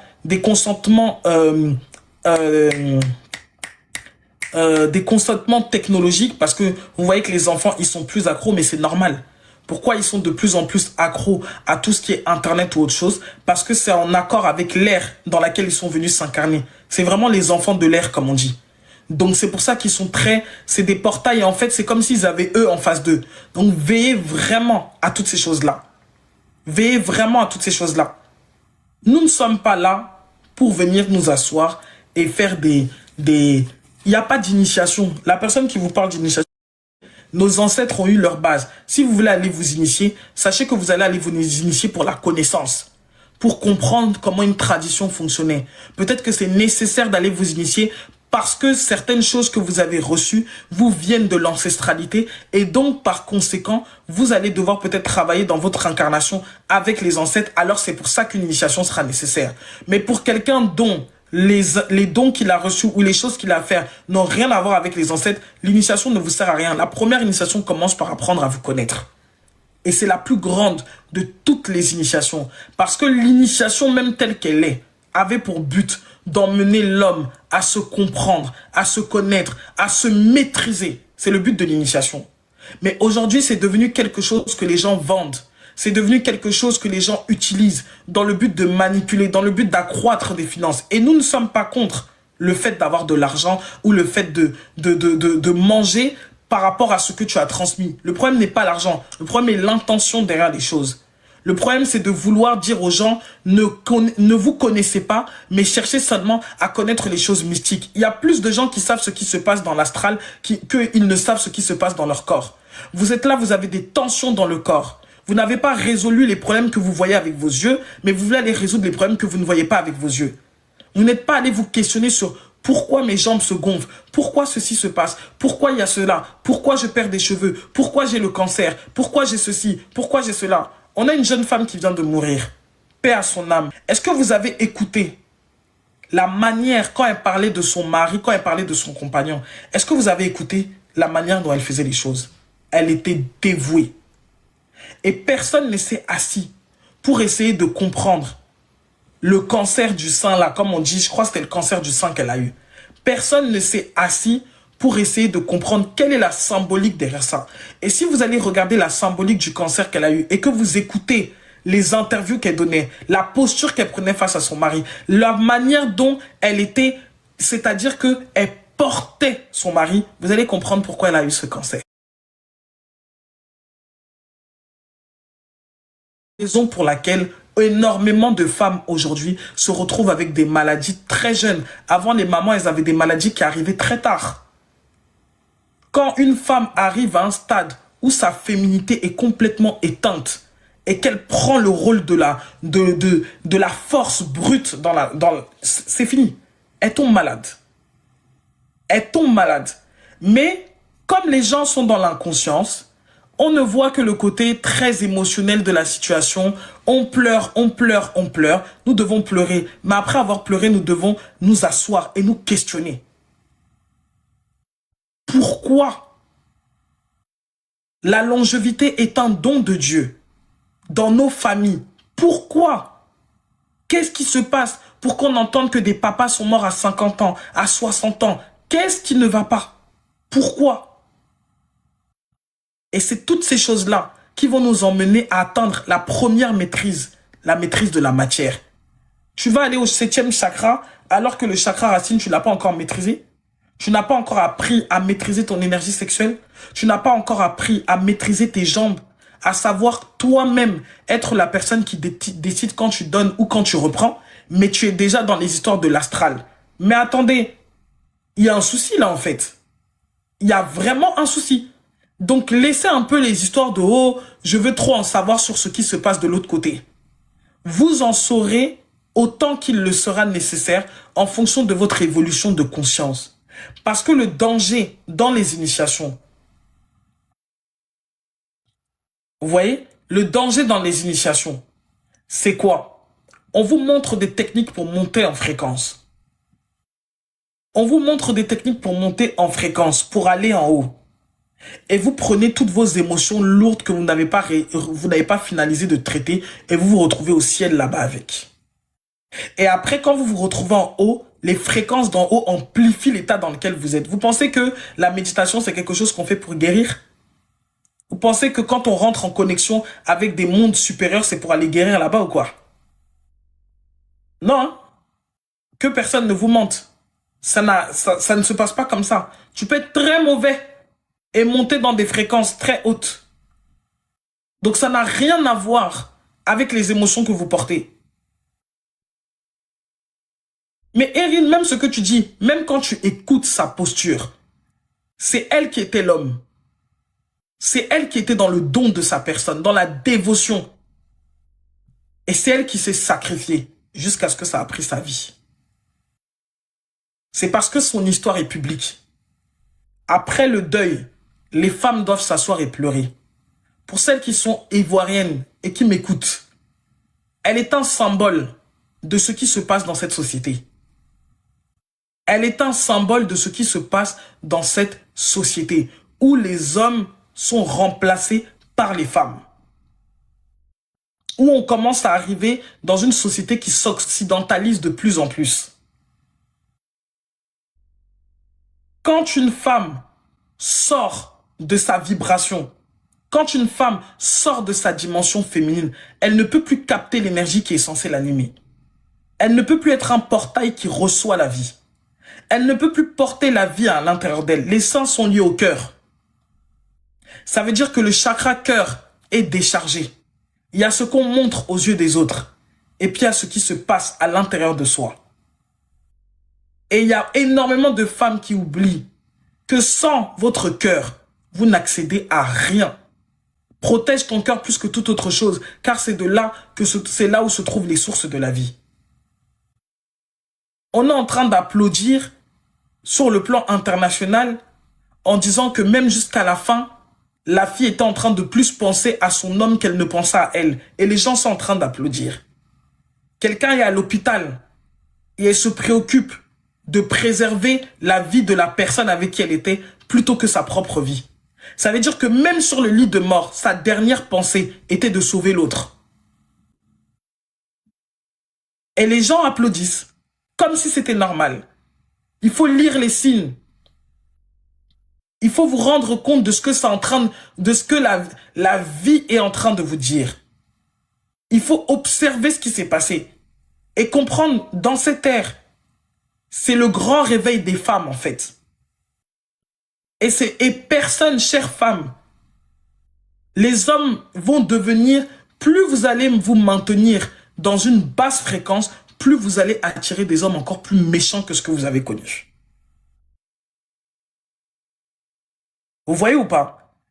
Ça veut dire que plus une femme va manquer d'estime pour elle dans cette période, plus elle va attirer quelqu'un d'encore plus méchant que ce qu'elle imaginait. Parce que là, il n'y a plus le temps tampon. Il n'y a plus ce moment où la vie... Non, il n'y a plus de temps tampon, c'est action-réaction, ça va et ça vient. Ça veut dire que plus vous allez vous manquer de respect, plus vous allez attirer les conséquences de ce manque de respect très rapidement. Ça ne va même pas prendre beaucoup de temps. Vous devez savoir que l'amour propre, c'est pas quelque chose qu'un homme ou qu'un père ou qu'une mère peut vous donner. L'amour propre que vous voyez là, personne ne peut construire ça pour vous. C'est pour ça que je vous donnais tout à l'heure, pour ceux qui n'étaient pas là, j'ai dit à ma fille, j'ai dit, considère que tu as deux cœurs. Tu as le cœur que moi, ta mère et ton père ont nourri quand tu grandis, et puis à ton cœur à toi. Et ton cœur à toi là, c'est à toi de le remplir. Et si tu constates, ma chère fille, que l'amour que ta mère, moi, maman, je t'ai donné, ce n'était pas assez à ton niveau, ou que tu estimes que ton père, il t'a donné un amour que tu ne considérais pas comme assez, alors tu vas devoir remplir, finaliser le premier cœur que nous n'avons pas rempli par ton amour, et ensuite tu vas devoir remplir encore le deuxième cœur. C'est pour ça que dans le système des chakras, on parle du cœur et on parle de l'intérieur cœur. L'intérieur cœur est associé à la couleur rose, parce qu'il concerne l'estime de soi. Et dans cette conversation, je lui disais, je peux penser que je t'aime à 100%. Et à tes yeux, ce n'est que 50 que je te donne. Mais ton 50 là que tu vois, c'est le 100% que moi je sais donner pour le moment. Donc peut-être que mon langage à moi de l'amour ne te convient pas. Mais je vais te dire quelque chose. Dieu ne m'a pas créé pour que je te remplisse d'amour. C'est à toi de le faire. Parce que finalement, si tu ne comprends pas ça maintenant, tu m'en voudras ou tu en voudras à ton père tout au long de ta vie. Et au lieu de réussir ta vie, au lieu d'être concentré à t'accomplir, tu seras en train de rechercher ce que nous n'avons pas pu te donner parce que nous ne l'avions pas. Elle dit non, mais c'est le rôle de toi, c'est votre rôle de m'aimer. J'ai dit oui, on peut t'aimer. Mais le type d'amour que tu veux, tu dois te le donner à toi. Parce que tu ne peux jamais demander à quelqu'un de t'aimer comme toi tu veux qu'il t'aime. Alors si moi, par exemple, mon amour pour moi passe par le fait de construire ton avenir, c'est ce que moi, c'est ma manière à moi de t'aimer. Mais maintenant, peut-être que toi, tu attends de moi plus d'attention, plus de présence. Alors ça veut dire que c'est ce qu'il faut que tu commences à faire pour toi-même. Et tu ne dois jamais l'attendre de qui que ce soit, ni moi, ni de ton père, ni de qui que ce soit. Toi-même, tu dois te donner ça. Elle dit oui, mais l'amour des parents est important. J'ai dit oui, l'amour des parents est extrêmement important. Mais à l'âge que tu as, tu vas avoir 14 ans. Et tu dois savoir que ta personnalité se développe. Et c'est dès maintenant que tu vas commencer à remplir cet intérieur cœur. J'ai dit ça passe par où? À ton âge, ton environnement, tu ranges ta chambre. Tu te laves, tu te parfumes, tu prends soin de toi. Et plus tu vas te donner autant d'attention, plus tu vas être avec toi-même, plus tu vas remplir le deuxième cœur. Et c'est ce que je vous dis à vous, mes chères sœurs. Moi, je n'ai pas pour habitude de trop parler de la responsabilité des hommes parce que le yang ne se fixe que chez le yin. Vous m'entendez? Le yang, toutes les traditions nous l'enseignent. Telle est la femme, tel devient l'homme. C'est pour ça que même pour ceux qui sont chrétiens, on vous dit qu'une femme a le pouvoir de convertir un homme sans avoir besoin de parler. Par sa propre fréquence. On ne vous a pas expliqué le comment du pourquoi, mais par ta propre présence, à toi-même, tu as le pouvoir de transformer ta famille. En Afrique de l'Ouest, il y a un mot qu'on appelle, je crois c'est les baka, ou je sais pas, ou je sais plus comment c'est quoi le terme. On enseigne que la femme qui rentre dans son ménage, c'est une femme qui devient la gardienne des esprits dans la maison. Ne fuyez pas votre responsabilité. Et cette société veut vous pousser à fuir votre responsabilité pour que vous oubliez votre pouvoir personnel. La société vous essaye de vous faire fuir votre pouvoir pour que vous puissiez vous détacher de ce qui fait votre puissance. Pendant que vous êtes là en train de brailler du 1er au 31 pour dire que oh non, on n'a pas fait ceci, on n'a pas fait cela, vous êtes en train de nier qui vous êtes vraiment. Vous êtes en train de nier qui vous êtes vraiment. Tu te rends compte qu'il n'y a pas la paix dans ton foyer. Qu'est-ce que tu t'en vas écrire des messages à ta copine pour dire que oh non, il n'y a pas la paix. Ma chérie, tu tapes ton ventre en fait. Tu te lèves dans la maison et tu appelles la paix. C'est toi qui es la maîtresse, comme on dit, des énergies. C'est à toi de le faire. Malheureusement, c'est des connaissances qui ont été volontairement perdues. Mais je vais vous dire quelque chose. Dans votre ventre se trouvent toutes ces connaissances. Vous devez avoir la conscience que votre sang détient toute votre histoire. Et vous devez demander la sagesse de votre lignée. Demandez dans vos prières, quand vous êtes des femmes, vous faites les bains vapeur vaginale, vous vous asseyez au-dessus, au contact de l'eau, vous demandez que la sagesse de mes lignées remonte jusqu'à ma conscience. Que la sagesse de ma lignée remonte jusqu'à ma conscience. On a volé vos livres, on a dépouillé votre tradition, on a effacé vos histoires, on a réécrit l'histoire, on vous a manipulé, on vous a assiégé, on a vu vos grands-mères, vos arrière-grand-mères, on a créé les carnages dans les familles, on a amené la destruction dans les foyers. Mais il y a une chose qu'on ne peut jamais toucher là dans la vie de quelqu'un, c'est son ADN. L'ADN a une posture, l'ADN a un côté physique, mais il y a un côté qui est vibratoire. Et vous devez demander à vous reconnecter à la sagesse de votre ADN. Je me reconnecte à la sagesse de ma famille, à la sagesse de ma lignée. J'allume la lumière dans cette lignée. Et vous verrez en fait que des savoirs, des consciences une conscience en fait va vous venir naturellement sans que vous ayez besoin de faire d'efforts. Vous n'avez pas besoin d'aller chercher la sagesse des autres. Vous avez besoin d'écouter une sagesse comme celle que je vous transmets aujourd'hui et de vous rappeler que si elle peut parler comme ça sans avoir lu un livre, ça veut dire que moi aussi, je peux aussi arriver à cette conscience-là pour moi-même. Je peux me réveiller à qui je suis vraiment. On vous a détourné en allant chercher toujours à l'extérieur. Chercher un Dieu à l'extérieur. Chercher ceci. Or, la nature nous ramène à nous-mêmes. La nature nous demande de revenir à nous-mêmes. La nature nous dit de rentrer à l'intérieur de nous. Et toute chose qui vous détournera du fait de revenir à vous, c'est que cette chose veut vous dominer. Tout ce qui vous demande d'aller à l'extérieur de vous, c'est que cette chose veut vous dominer. Revenez en vous.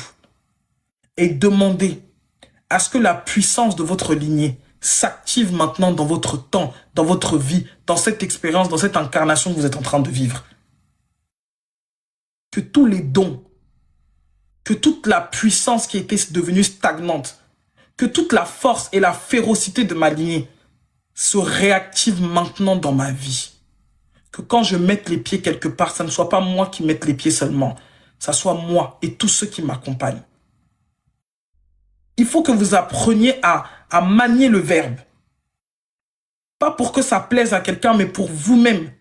Vous devez appeler, invoquer, réclamer.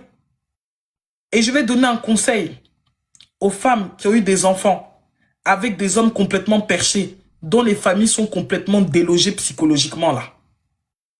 Je vais vous dire quelque chose qui fonctionne, parce que là, ça me vient à l'esprit. Je sens qu'il faut que je dise ça à quelqu'un. Tu étais inconsciente. Tu as eu un enfant avec quelqu'un d'inconscient. Maintenant, tu es devenue consciente et tu commences à constater que cette famille, peut-être avec qui tu as eu un enfant, c'est un peu coussi coussa. Reprends l'autorité sur l'enfant. Et quand je dis reprends l'autorité sur l'enfant, ce n'est pas au stade de oh, oui, je crie sur toi. Tu t'assois. Et tu dis, toi, il y a une puissance que la mère, elle a. Tu dis, je remets cet enfant dans ma lignée. Je la coupe pour le moment de tout ce qui la réclame, de tout ce qui est à l'extérieur de la lumière. Je la rends inaccessible de l'autre côté. Et soyez-en sûrs. Et on ne fait ça que quand on est certain d'avoir eu un enfant, surtout les femmes qui disent qu'elles ont eu des enfants avec des pervers narcissiques là. Ramenez l'enfant dans votre lignée et coupez avec le reste. Si vous êtes des hommes et que vous avez eu des enfants avec des femmes qui sont complètement folles, vous pouvez faire la même chose. Parce que la question, c'est qui a l'autorité vibratoire sur l'enfant. Si vous constatez que vous avez fait un enfant avec un psychopathe, une psychopathe, parce que vraiment, il y a des gens que si c'était à refaire, vous ne devriez même jamais les recroiser sur cette terre. C'est l'inconscience qui vous a emmené dans ce chemin-là. Donc, une chose que vous pouvez faire, c'est de prendre votre autorité de père ou de mère, de vous placer, de dire, tout simplement, comme si vous étiez face à une réclamation, comme si vous étiez face à un juge, et vous dites tout simplement, j'en appelle aux forces divines. J'en appelle aux forces divines, j'en appelle à ma lignée ancestrale.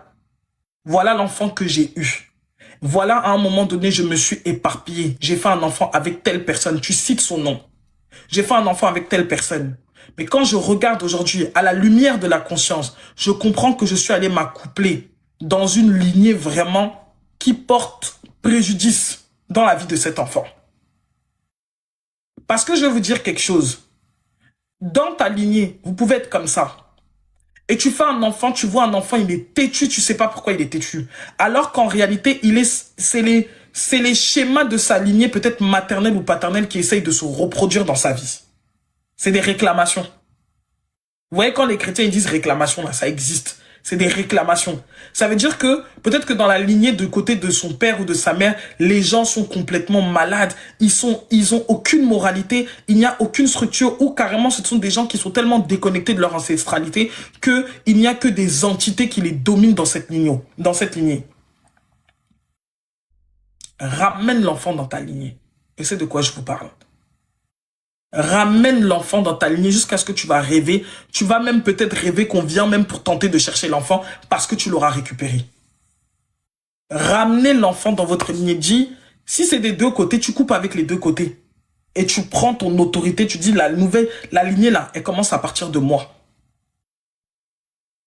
Mais il est mieux d'avoir ton enfant dans ta lignée et que toi tu puisses transmuter les choses de ta lignée que de le laisser associer en fait à une lignée bizarre que tu ne peux pas maîtriser en fait.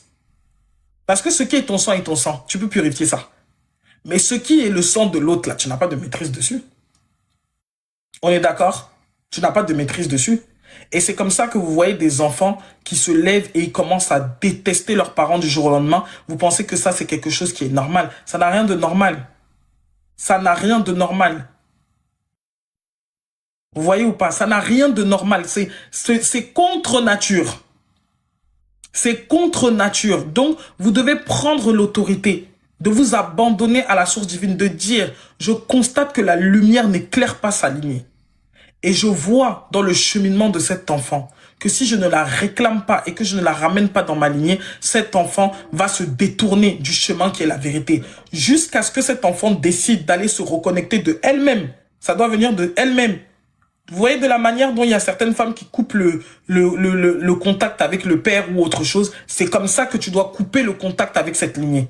Jusqu'à ce que l'enfant soit capable de s'armer elle-même vibratoirement, spirituellement. Surtout si vous avez des enfants qui sont hyper connectés.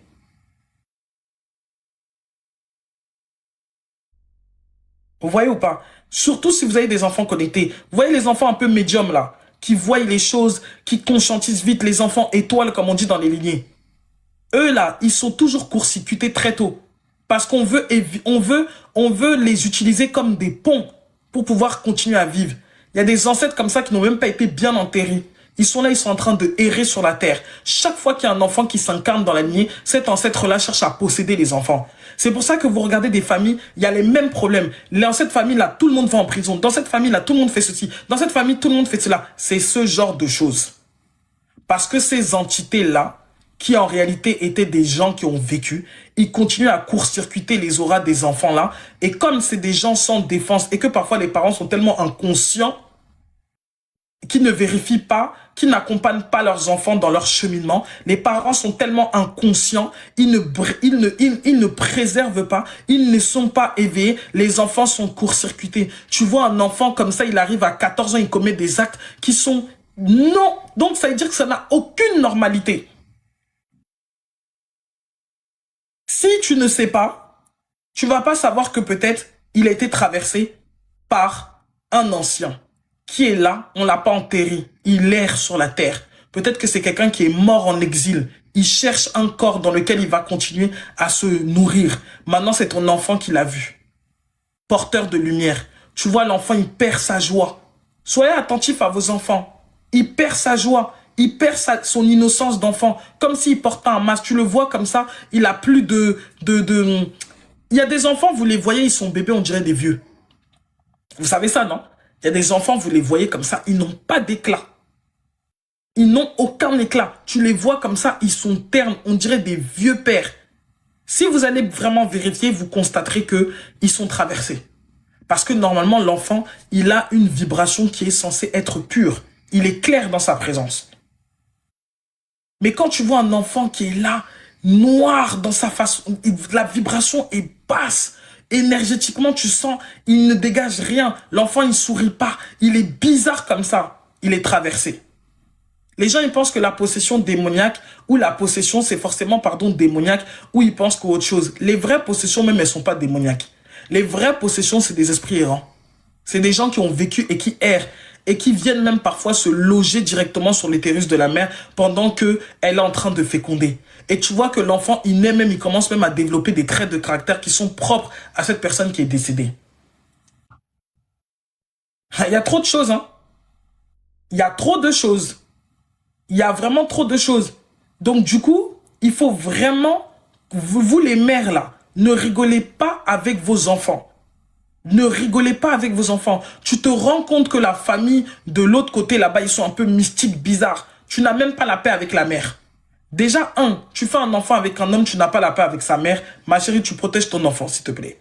Tu comprends? Et tu n'as pas besoin d'aller voir un marabout pour faire les protections. Toi-même, ton ventre.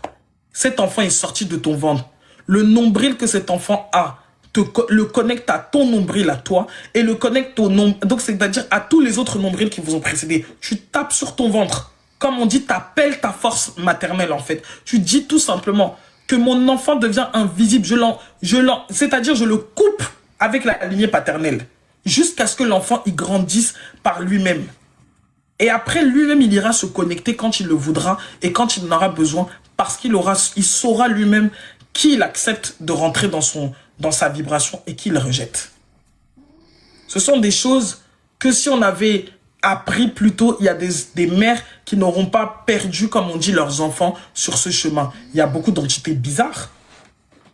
Les enfants, ils se lèvent, ils commencent à commettre des choses. Tu les vois, ils posent des actions. Tu te dis, mais ça, c'est même déjà à cet âge-là. Quelle est la réflexion qu'un enfant de cet âge peut avoir de faire ce genre de choses? Faites vraiment, surtout dans l'époque dans laquelle nous vivons, avec tous ces enfants chargés de bonnes énergies qui naissent. Tous ceux qui sont nés dans les 2000 et quelques là, à partir de 2000, première tranche, les 2012 là, ils sont particuliers ces enfants-là. Donc il faut vraiment veiller sur eux. Et ceux qui naîtront dans les années, à partir de cette année, l'année que nous rentrons là, l'année prochaine, ça sera encore un autre niveau en fait. Parce que plus il y a des naissances, plus les esprits que les âmes sont plus améliorées, plus avancées ou avec une fréquence plus élevée. Donc faites vraiment attention. Parce que vous devez comprendre que l'esprit, l'énergie en fait, dirige le monde. Donc quand on vous dit qu'il y a des choses qui se passent, il y a des gens comme ça qui marchent. Et vous avez vu ça de vos yeux, c'est pas moi qui vous apprends. Il y a des femmes qui marchent comme ça, tu les vois pas. Et quand tu vas les vérifier, tu vas voir que dans l'astral, elles sont dans une coque. Et souvent, quand on essaye, quand vos faux marabouts mal intentionnés essayent de s'attaquer en fait à vous, toutes ces choses-là, et qu'ils n'arrivent pas à vous avoir, je ne dis pas ça pour vous faire peur, mais quand on veut capter l'énergie d'une personne, ils te mettent dans une coque, qu'on appelle la coque, on appelle ça une coque astrale. Tu es là, tu crois que tu avances, tu es enfermé. Tu crois que tu avances, tu es enfermé. Donc, même si vous ne connaissez pas tout ce qui se passe dans le monde spirituel, le matin, vous vous levez, méditation. Le soir, vous vous couchez, méditation avant de dormir. Vous élevez la voix, vous dites, moi, je suis dans la paix, je marche dans la lumière, je dors comme ça, je ne me retrouve que dans des dimensions élevées. Je ne me retrouve que dans des mondes de lumière. Je mets une bulle de protection autour de moi, afin que toute personne négative, de près ou de loin, que les yeux de l'envieux ne puissent pas atteindre mon chemin. Donnez une direction à la vie. Et puis, renseignez-vous sur vous, en fait. C'est tout ce que moi, je peux vous dire. Et pour vos enfants, je vous assure que ça fonctionne, ce que je vous ai dit. Celles qui sont des mamans ou des papas, là, vous allez pratiquer ça, vous allez voir que vous allez rêver. Ou vous allez voir que le comportement de l'enfant va complètement changer. Mais vraiment de manière très drastique et brutale. Donc, reprenez le pouvoir et l'autorité spirituelle que vous avez déjà avant l'autorité humaine ou autre chose. Reprenez le pouvoir spirituel. Et les femmes, vos maisons là, c'est pas où je sais pas quoi. Dans vos maisons, vous protégez la maison.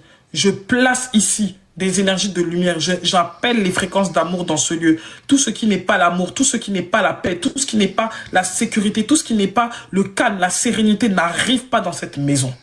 Et si quelqu'un était venu pour semer le désordre, vous versez le sel devant la porte. Si un matin, quelqu'un s'est levé en disant qu'il viendra chez moi pour semer le désordre, je verse ce sel. Que de la même manière que je verse ce sel dans la porte, que cette personne, si elle arrive jusqu'à rentrer ici, que toutes ses intentions puissent rester devant la porte. Il faut que, apprenez à, je sais pas moi, soyez un peu consciente quoi. Et ça, vous n'avez pas besoin d'avoir de très belles paroles. Vous avez besoin d'être authentique dans ce que vous faites.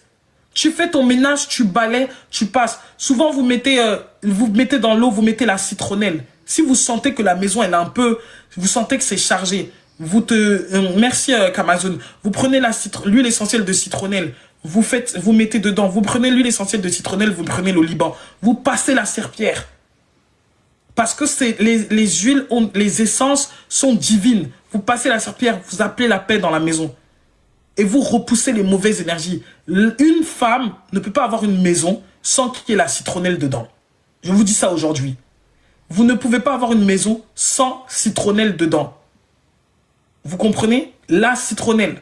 Parce que l'énergie, l'entité de la citronnelle, c'est une entité, une plante. Ça agit comme étant un répulseur. Donc vous pouvez, un répulsif en fait.